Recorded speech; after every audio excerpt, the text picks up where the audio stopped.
Hi. Um, I've been cleaning out the garage and the backyard and the shed today during this beautiful day, and so I'm sorry I don't have my academic attire on.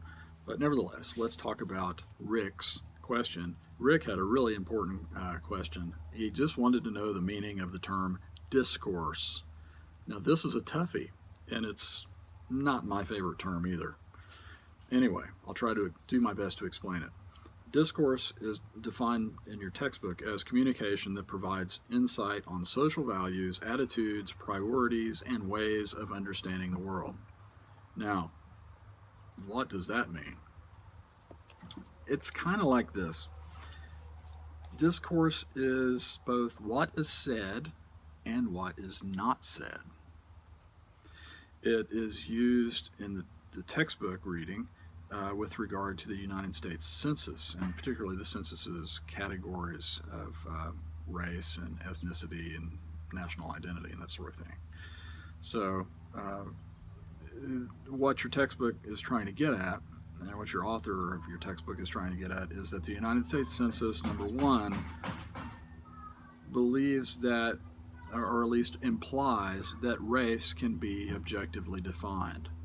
Now, if you've done the text reading, you know that the author of the textbook disagrees with that point, that race is, first of all, a, a social construct. It's not real. So, if race is not real, that the United States Census treats it as such, as something being real, then what's going on here? Well, discourse. So the census also, by defining race and sort of what they call reifying race, it also short shrifts the meaning of ethnicity. And so your textbook author makes this point also, that ethnicity is something that's simply objectively defined and can be identified by checking a box. So the term discourse is a difficult one. It's both what is said and what is not said. Basically, it's the framing of the discussion. It's the ability for language to determine the parameters of an argument, in a sense. So the term discourse is actually a favorite of postmodernists. I'm not a postmodernist myself. I just try to understand what they're trying to tell us. And essentially, the postmodern approach to this discourse idea is that discourse implies that language frames thoughts about a subject, and that power structures determine and sort of define what can be said about a subject.